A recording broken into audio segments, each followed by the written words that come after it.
Mbola faltafaraka aminao ny tenako ato anatin'izao fandaharana Fantaro Ny Marina izao a. Ankasitrahana ianao izay fampanaraka tsy tapaka ny fandaharana ary ny MCTV ihany koa izay mikarakara an'izao fandaharana izao a.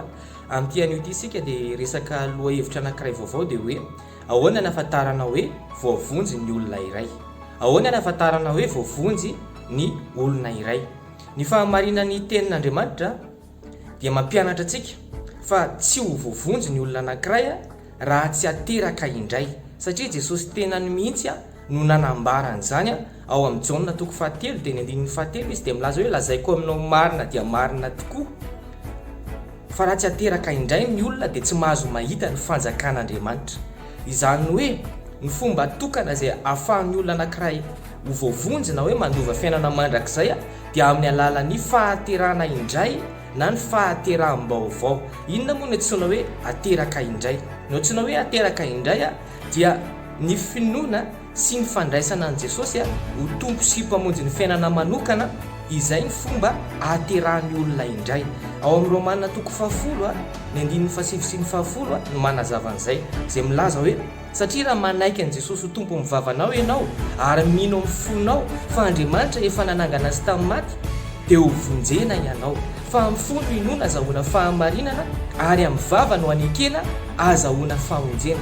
Izany hoe mila manaiky an' Jesosy ho tompo amin'ny vava isika fa izy no tompo sy mpamonjy antsika, ary mino amin'ny fo isika mba azahoana n'ilay fahamonjena sy ilay fahamarinana avy amin'Andriamanitra. Amin'ny fotoana izay ianao manaiky an' Jesosy amin'ny vavanao ary mino amin'ny fonao dia ateraka indray ianao na hoe ateraka Andriamanitra ianao dia manomboka eo ianao lasa olom-baovao. Manomboka eo ianao lasa voasoratra any amin'ny boky ny fiainana ny anaranao, ary rehefa hiala teto ambony tany ianao indray androany dia mandova fiainana mandrakizay ianao. Izay ny lalana tokana ahafahan'ny olona rehetra manana antoka fa voavonjy izy, tsy amin'ny alalan'ny andraikitra misy anazy any amin'ny toeram-piangonany na amin'ny alalan'ny andraikitra sahanina ny hoe ny position misy ny olona anankiray izay any am-piangonany no mamaritra fa voavonjy izy, fa amin'ny alalan'ny fandraisany an' Jesosy, finoany sy fandraisany an' Jesosy ho tompo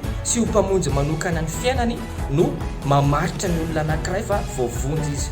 Dia amin'ny fotoana ny olona anankiray rehefa mandray an' Jesosy dia mandray ny fanahy masina izy amin'iny fotoana iny.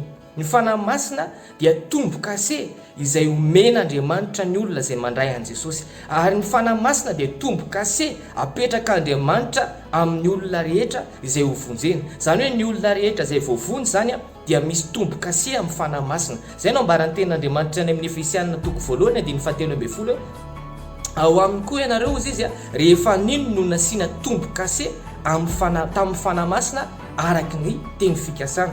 Izany hoe rehefa nino dia nandray an' Jesosy ny olona anankiray dia nasian'Andriamanitra tombo kase tamin'ny alalan'ny fanahy masina, sady novan'Andriamanitra ho lasa olom-baovao izy. Efa lasa ny zavatra taloha, efa lasa ny fiainana taloha, fa lasa olona vaovao, lasa nandray fanahy vaovao ny olona anankiray rehefa nandray an' Jesosy ary napetraka Andriamanitra ao anatiny ny fanahy masina. Io fanahy masina io no marika ahafantarana fa tena voavonjy marina ny olona anankiray. Ary rehefa monina ao anatin'ny olona anankiray io fanahy masina io dia misy toetra anankiray koa izay ahafantarana fa tena hoe ao marina ny fanahy masina, dia lasa tsy miaina ao anatina fahotana intsony ny olona, lasa tsy mahazo aina ao anatina fahotana intsony ny olona izay tena voavonjy. Ny olona izay efa manana ny fanahy masina dia tsy alaizy intsony izy miaina ao anatina fahotana, satria efa nisoron'Andriamanitra tao anatiny ilay natiora ny fahotana, fa nisoloan'Andriamanitra natiora vaovao izay avy amin'Andriamanitra, olona vaovao izy ary tsy alaizy intsony izy lasa tsy mahazo aina intsony izy ao anatin'izany fahotana izany. Zany no ahafantarana fa tena voavonjy ny olona anankiray. Ka rehefa ao anatin'ny olona anankiray io fanahy masina io dia manova ny olona anankiray.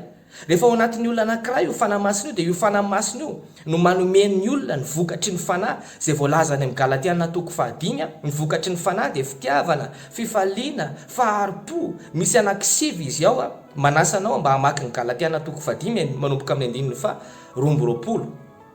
Rehefa nandray fanahy masina ny olona anankiray dia afaka mamohany ho vokatry ny fanahy io ary ho toetra izay avoakan'ireo no ahafantarana fa voavonjy ihany koa ny olona anankiray. rehefa manana mifanahy masina anao hoe manana ny famonjena ny olona anankiray koa dia anisan'ny toetra afantarana fa voavonjy ny olona anankiray dia lasa mitory ny famonjena izy, lasa mizara ny famonjena izy. Ny famonjena dia zavatra tsy azo afenina izy io, ary ny fiovana dia zavatra tsy azo afenina izy io. Amin'ny fotoana ny olona anankiray tena nandray an'i Jesosy ary tena nandray ny fanahy masina dia tsy azo afenina mihitsy ny fiovana amin'izany olona zany, tsy afaka takonana mihitsy le fiovana teraka izany fandraisana an' Jesosy zany fa hitan'ny olona rehetrarehetra izany. Ary zay mahatonga an'le olona izay mandray an' Jesosy lasa te hizara n'izany famonjena zany any amin'ny namana hafa izay mbola very ihany koa.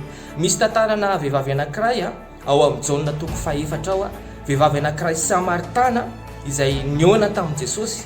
Nino an' Jesosy io vehivavy io. Tamin'ny fotoana izy nandray ny famonjena rehefa niona tamin'i Jesosy dia ny zavatra nataon'io vehivavy io dia nitory tamin'ny olona rehetrarehetra mpiray tanàna aminy nizara n'izany famonjena azony zany tamin'ny mpiray tanàna aminy ary vokatr'izay dia voavonjy ihany koa ny mpiray tanàna taminy. Ka ny olona anankiray izay voavonjy zany dia lasa mizara n'izany famonjena nananany zany any amin'ny olona rehetrarehetra satria nandray izy dia mizara ihany koa izy. Reo ndray niteboka vitsivitsy izay afantarana fa tena voavonjy marina ny olona anankiray. Ka ny fandraisana an' Jesosy zany tena fototra andraisana ny famonjena, ny finoana sy ny fandraisana an' Jesosy ho tompo sy ho mpamonjy manokana ny fiainana dia miteraka fanovana izay mahatonga ny olona anankiray tsy lasa tsy mahazo aina intsony ao anatin'ny fahotana satria ny fahotana no mahavela dia ny fanahy masina izay ao anatin'ny olona anankiray no mitarika ny olona anankiray mamokatra ny voan'ny fanahy ary mamonjy an'izany olona izany ho afaka amin'ny fahotana rehetrarehetra. Dia izay ihany koa ny fandaharantsika tamin'ity anio ity ankasitrahana ianao nanaraka hatramin'ny farany dia mirary soa dia tahiny Jesosy daholo.